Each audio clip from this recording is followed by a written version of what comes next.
Dr. Subramanian Swamy.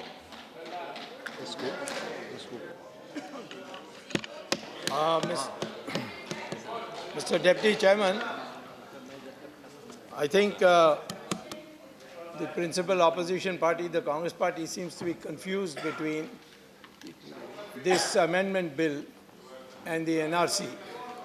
And most of them have argued against the NRC, and those few who have argued against this amendment bill have, in fact, misled the House in some ways. Mr. Sibal was here, and he said that the Citizenship Act has no reference whatsoever to religious persecution.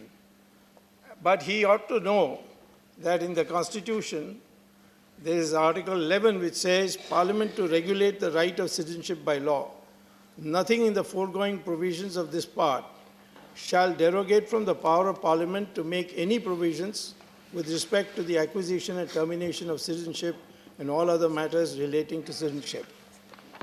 The bill, in fact, on Clause 2 says, in the Citizenship Act 1955, Section 2, the following provision shall be inserted, provided that any person belonging to Hindu, Sikh, Buddhist, Jain, Parsi, or Christian community from Afghanistan, Bangladesh, or Pakistan who entered in India on or before 31st December 2014 and was being exempted by the central government by or under Clause C, etc., or from the application of the provisions of the Foreigners Act 1946, any rule or order made therein shall not be treated as illegal migrant for the purposes of the Act. So the whole amendment that has been brought is to bring this consideration that a fairly large number of people are running away from Pakistan, and they are the Hindus, the Sikhs, the Buddhists, and the Christians and the Parsis. Not only Hindus and associated the Indic religions of Buddhist, Sikh, but also those who are not of the Hindu faith, namely Christian and Parsis. Zoroastrian, this would be the correct word. Now, that has been brought in as an amendment. And the reason why is that if you look at the percentage of population of Hindus, Sikhs, Buddhists, Christians, and Parsis in the 1952 figures of Pakistan, and today there's been a very sharp decline in all these various religious groups. And that has been, we have seen newspaper items of great deal of genocidal action in Pakistan against these people. Same thing in Bangladesh. There are daily occurrences against the Hindus there. And Afghanistan, one need hardly say what the Taliban has been doing. So this act is most appropriate, and the Home Minister deserves congratulations for bringing it after years and years of recognition of this problem. Now, in 1947, November 25th, the Congress Working Committee met and passed a resolution urging citizenship for the refugees of Pakistan, and said, to quote, the Congress is bound to afford full protection for all those non-Muslims from Pakistan who have crossed the border and come over to India or may do so to save their life and honor. Now, they are saying that you can't do this, but their own party, as far back, they said it. They said you can't do it. This is Article 14. I'll come to Article 14 also. The amount of illiteracy in Congress is unbelievable. In Rajya Sabha, Manmohan Singh, it was read out what he said. And I just remind you, he said, minorities in countries like Bangladesh have faced persecution. It's our moral obligation that if the circumstances force people, these unfortunate people, to seek refuge in our country, our approach to granting citizenship to these unfortunate persons should be more liberal. This is Mr. Dr. Manmohan Singh, he was here in the morning. Then when somebody read this out, after that he has gone, he's not come back. I hope they didn't send him away. Then the Chief Minister of Assam, Tarun Gogoi, had submitted a memorandum to the then Prime Minister, Dr. Manmohan Singh, on April 20th, 2012, pleading that the religious minorities had to flee due to discrimination, religious persecution at the time of partition, and they should not be treated as foreigners and given citizenship.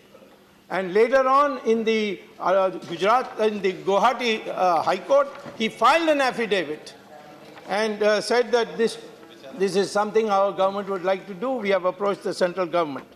So, in all, all that we can say is that the BJP government has acted instead of giving speeches and passing resolutions, which is what has been done by the opposition, particularly the Congress party.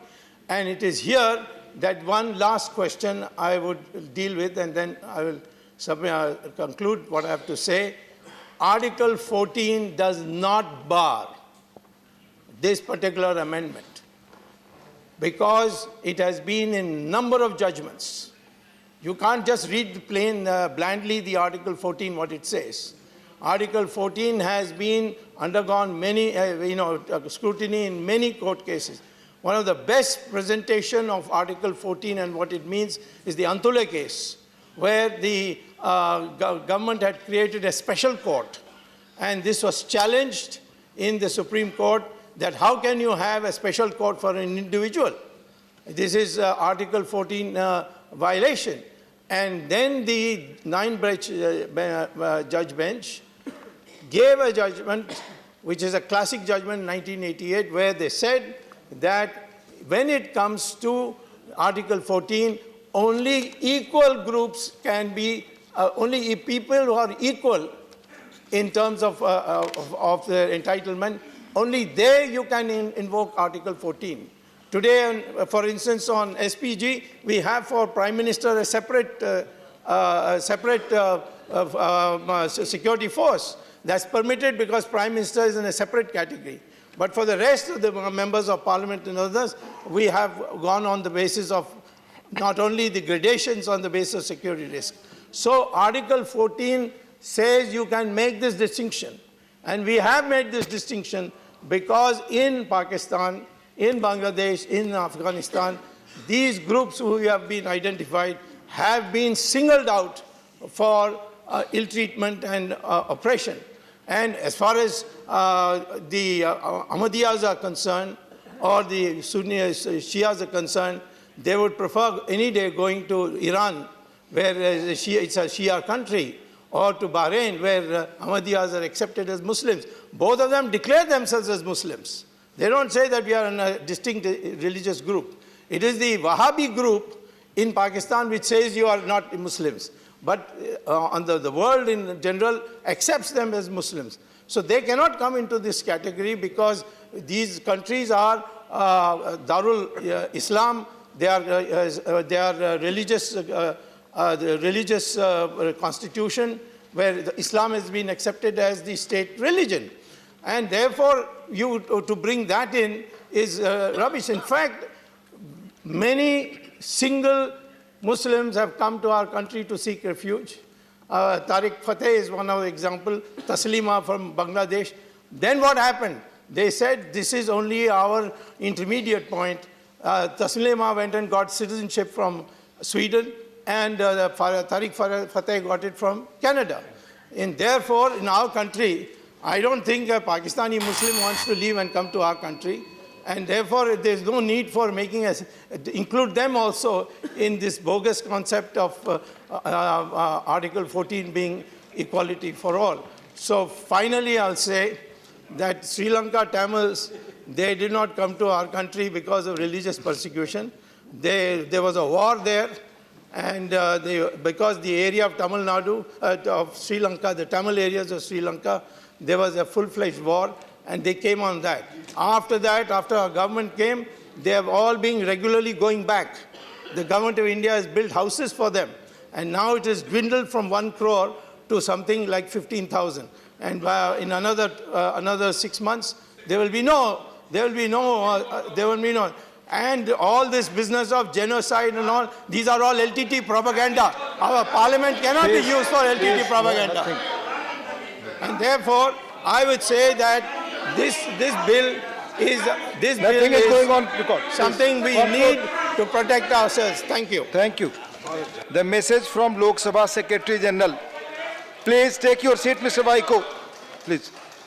The message from Lok Sabha Secretary General. Sir, with your kind permission, I rise to report that the Lok Sabha at its sitting held on the 11th of December 2019 adopted a motion referring the Personal Data Protection Bill 2019 to a joint committee of the House consisting of 20 members from the Lok Sabha and 10 members from the Rajya Sabha, and recommending to the Rajya Sabha that the Rajya Sabha do concur in the said motion and join the said joint committee and communicate the names of the 10 members to be appointed by the Rajya Sabha to the joint committee, with instructions for the joint committee to report to the Lok Sabha by the first day of the last week of the budget session 2020.